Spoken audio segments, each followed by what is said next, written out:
Vision. Aujourd'hui, nous analysons le projet de loi de finances 2025, récemment présenté à l'Assemblée populaire nationale et qui sera voté demain. Une initiative stratégique qui répond aux orientations du président de la République visant à dynamiser le développement économique, préserver le caractère social de l'État, réduire les disparités régionales et moderniser l'administration publique. Ce budget, ancré dans les directives présidentielles, s'engage à renforcer les infrastructures locales et soutenir l'innovation pour offrir de nouvelles perspectives aux citoyens. Mais alors, quels sont les défis et les opportunités que représente ce projet de loi de finances pour notre économie et nos régions? Pour y répondre, j'ai le plaisir d'accueillir sur le plateau de Vision Alel Boutelja, député membre de la commission finances et budget à l'Assemblée populaire nationale, ex-vice-président de l'Assemblée. Bonsoir et merci d'être avec nous ce soir. Bonsoir et merci pour l'invitation. Merci de l'avoir accepté, M. Boutelja. Le projet de loi de finances 2025 semble mettre l'accent sur la relance économique et le soutien aux investissements publics. Comment alors ce budget a-t-il été structuré pour répondre aux priorités actuelles du pays, M. Boutelja?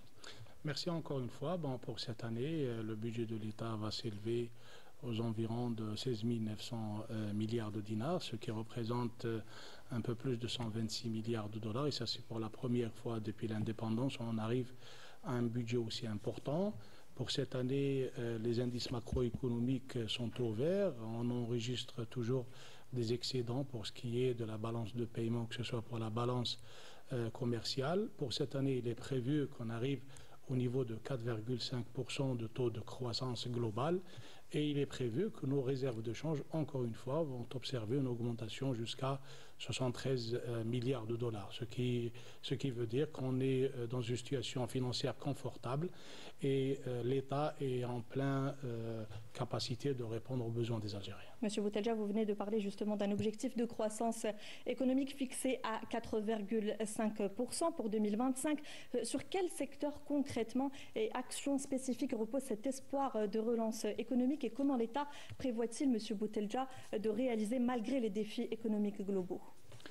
Pour cette année, c'est clair qu'on est en train de continuer sur la même lancée, ce qui a été réalisé par les différents secteurs pendant les 3 dernières années. Il ne faut pas l'oublier que les secteurs comme l'agriculture, les hydrocarbures, l'habitat et aussi l'hydraulique ont réalisé des chiffres de croissance très importants qui valent entre 4,5 et 6%, surtout le secteur de l'industrie. Et ce qui, dans ces chiffres, pour l'année 2024, il était prévu qu'on réalise 3,8% de taux de croissance. On arrive à la fin de l'année avec 4,3%, ce qui fait que les secteurs ont bien travaillé, ont bien réagi par rapport à la politique de l'État, par rapport aux orientations et le programme de M. le Président de la République, qui insiste sur ces secteurs-là pour qu'ils soient la locomotive de l'économie nationale. Absolument. Et le projet de loi de finances affiche donc des objectifs, vous êtes d'accord avec moi, ambitieux de stabilisation des indicateurs macroéconomiques, vous l'avez précisé. Quelles seront les mesures prioritaires, en tout cas, pour atteindre ces objectifs et assurer une stabilité économique durable? Pour cette année, le budget de l'État prévoit plus de 19% de sa globalité qui sera destinée à l'investissement public. Vous savez que pour un pays comme l'Algérie, avec l'économie algérienne, le budget de l'État il est important, il représente la tête de file des investissements publics pour cette année et en plus des projets qui sont en cours, qui sont aussi financés par ce budget. Il y a d'autres programmes qui ont bénéficié d'un dégel après qu'ils soient gelés dans plusieurs années et qui ont bénéficié de réévaluation. Il y a aussi des dizaines de projets, de nouveaux projets qui ont été inscrits, notamment dans les secteurs hydrauliques où on enregistre plus de 32% du budget qui sera consacré au secteur de l'hydraulique, notamment les stations des salements d'eau, il y a le raccordement des barrages, les conduites principales par rapport à la largeur et par rapport à la superficie du pays. Et ça, c'est un secteur très, très prometteur par rapport aux engagements de l'État et aux engagements du président de la République pour ce qui est de l'eau potable. Il y a aussi le secteur de l'habitat. Le président de la République a promis aux Algériens 2 millions de logements perspectives. Sur les 5 ans. Bien sûr, sur les 5 années. Cette année, il y a plus de 300 000 logements qui sont inscrits. Il ne faut pas l'oublier que cette année, on va enregistrer le lancement de l'ADL 3. Absolument, très attendu par les citoyens. Qui est un programme déjà aux 1 24 000 souscripteurs ont passé les différents filtres, ce qui fait que c'est un secteur aussi, on attend beaucoup avec 19% du budget destinés à l'habitat, 19% aussi destinés aux travaux publics, avec bien sûr ce qu'on réalise comme réseau ferroviaire pour arriver à Tindouf à travers le projet Béchar-Tindouf, plus de 850 km. Pour ce qui est du secteur minier, il y a aussi l'objectif global, on arrive jusqu'à Tamaracet avec des tranches. Cette année, il va y avoir des tranches de plus de centaines de kilomètres. Tout ça, tous ces secteurs-là, avec l'agriculture, avec 11% du budget. L'agriculture, on connaît tous le projet algéro-qatari Beledna, qui sera aussi subventionné cette année, où le budget de l'État va participer. Les autres projets, bien sûr, il va y avoir le financement par les banques et par le système financier algérien. L'agriculture qui fait partie d'un des secteurs de relance économique, mais tout cela, M. Boutelja, c'est pour répondre bien sûr aux principales revendications des citoyens, donc le pouvoir d'achat et l'amélioration de la vie du citoyen. L'une des priorités du chef de l'État réitérée à chaque Conseil des ministres, à chaque sortie du chef de l'État, et dans un contexte d'inflation mondiale impactée donc par ces conflits internationaux qui ont inévitablement donc impacté sur l'inflation nationale également. Quelles mesures, M. Boutelja, concrètes prévoit ce projet de loi pour préserver et améliorer le pouvoir d'achat et les conditions de vie des citoyens? Bon, nous sommes au mois de novembre. Le communiqué ou l'appel du 1er novembre 54, bien sûr, parle d'un État algérien démocratique, populaire, mais social beaucoup plus. C'est pour incarner l'incarnation de ça, de l'aspect social de l'État, que M. le Président de la République est en train de tenir ses engagements vis-à-vis des Algériens. Pour cette année encore, il va y avoir un budget qui va être relevé de 11,5%, 11,4% pour la prise en charge du personnel, avec les augmentations qu'enregistrent les différents salaires des Algériens et les indemnités, bien sûr. Il y a certains secteurs où on est en train de revoir, bien sûr, le statut et le système de rémunération, notamment dans la santé, l'éducation, les affaires religieuses et d'autres secteurs pour cette année, où on prévoit aussi des augmentations de salaire. Il y a aussi les étudiants qui vont bénéficier d'une révision de leur bourse. Il y a les retraités qui vont bénéficier aussi d'une révision de leur allocation. Tout ça, 11,4% d'augmentation sur le budget du personnel. Il y a aussi les transferts sociaux. Les transferts sociaux, bien sûr, cette année, 660 milliards de dinars va destiner toujours au soutien des produits de première nécessité, notamment le lait, le blé. Justement, vous me tendez une perche, car on va parler des subventions importantes qui sont prévues pour protéger le pouvoir d'achat du citoyen, en particulier sur les produits de large consommation, des produits de base comme le lait ou les céréales. Comment l'État peut-il garantir la pérennité des subventions sans alourdir le déficit budgétaire? C'est technique. Bon, la balance, ou l'équilibre est un peu compliqué. Ça veut dire qu'il n'y a pas que l'Algérie, c'est le côté géopolitique international. C'est mondial, effectivement. L'inflation est en train d'augmenter, des pays industrialisés, des pays développés sont en train de souffrir de l'augmentation de l'inflation. Les prix des produits de première nécessité sont en train d'augmenter, de flamber sur le marché mondial. Les prix de transport aussi. Tout ça met la pression sur le budget de l'État. Mais malgré ça, c'est toujours l'engagement de l'État. Les prix ont resté soutenus, ont resté fixés, ont resté bien sûr subventionnés. Pour ce qui est de l'avenir, comment arriver à équilibrer entre ce qui est déficit du budget de l'État et bien sûr les prix, là il faut que l'économie nationale tourne mieux. Ça veut dire on est en train d'aller à la recherche d'investissements privé-public, investissements publics avec des sociétés étrangères, privées avec des sociétés étrangères.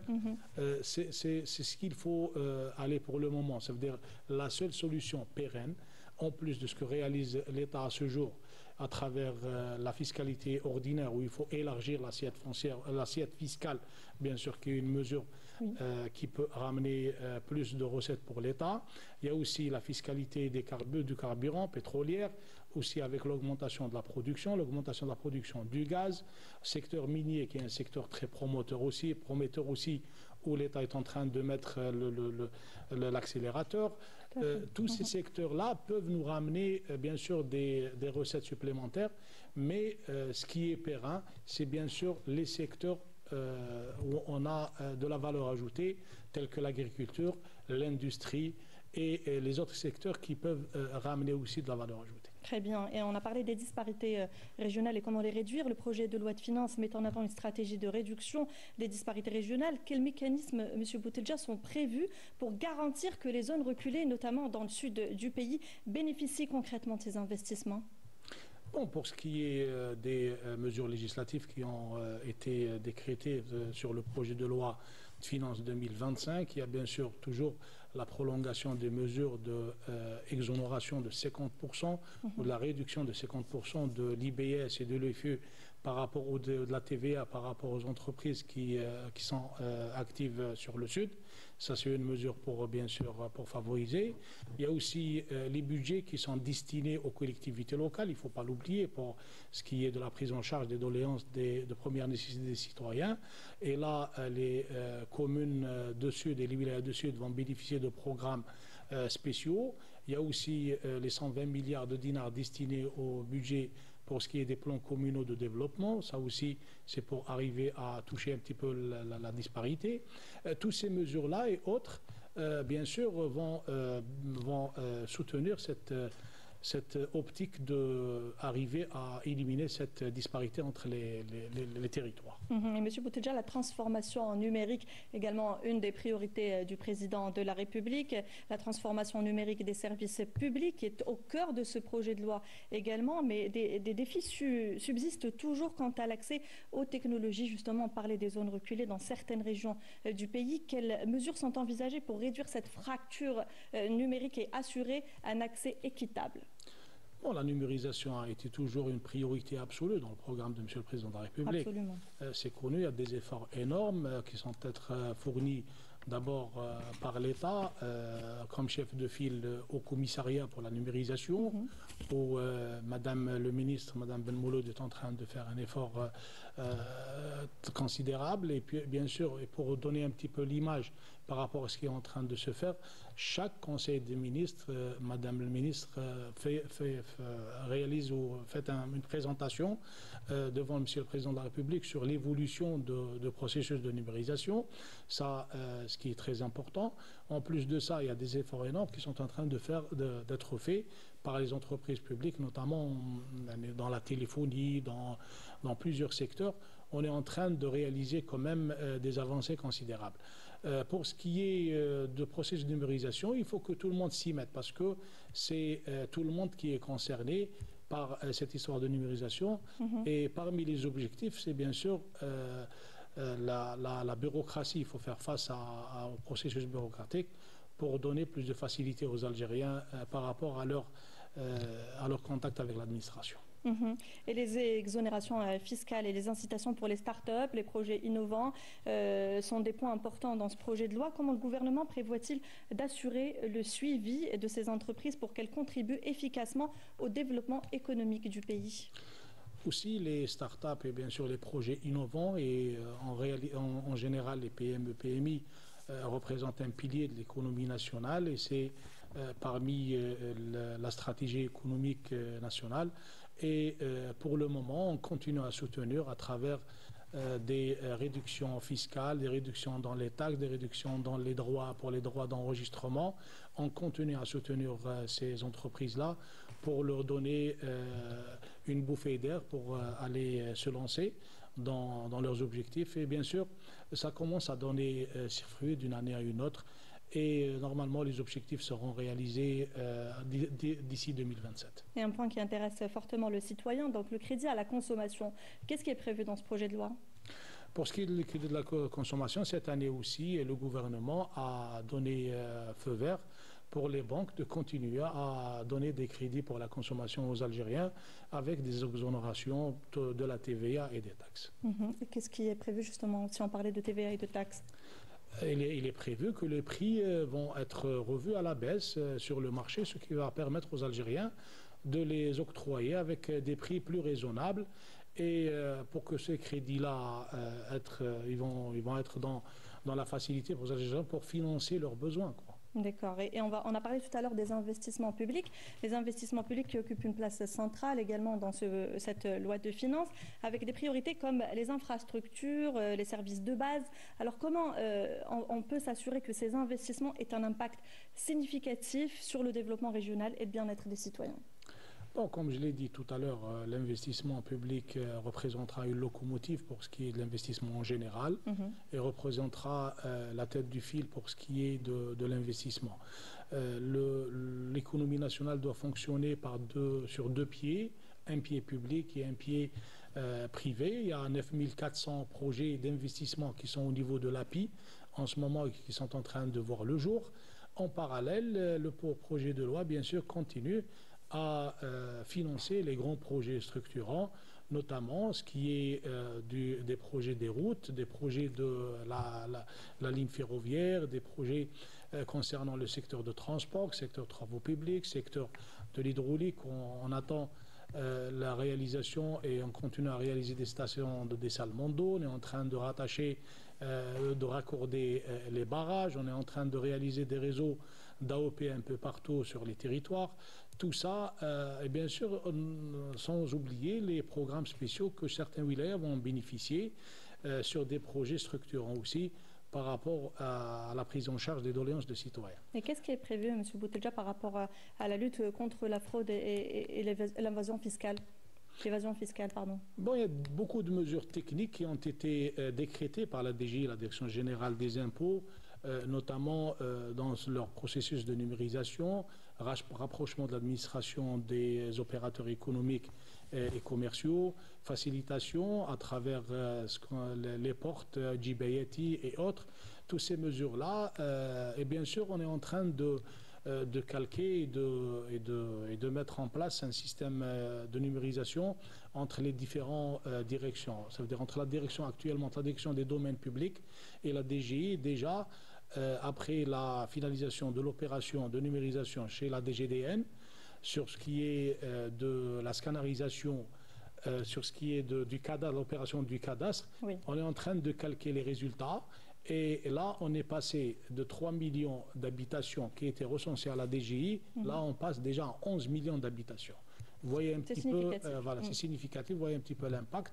Tout ça avec ce que ramène actuellement la DGDN pour ce qui est du livret foncier électronique, qui a été déjà lancé. Très important, effectivement. Voilà, il y a d'autres portails, il y a un portail pour la DGDN où il y a déjà 1 million de visiteurs. Toutes ces mesures-là, dans la numérisation, peuvent contribuer, bien sûr, dans cette histoire de fraude fiscale et autres. Et le secteur de la santé, un secteur qui bénéficiera également de nouvelles infrastructures de recrutement également. Pouvez-vous nous donner les détails sur le plan de mise en œuvre pour ces investissements sur les régions prioritaires? Bon, pour cette année aussi, il y a beaucoup de projets dans le secteur de la santé qui ont bénéficié de dégel. Il y a d'autres projets qui ont bénéficié de réévaluation. Il y a d'autres projets qui ont été nouvellement inscrits. Et le secteur de la santé, c'est un secteur stratégique par rapport à la prise en charge de la vie des Algériens. Quand on parle de santé, on parle de vie.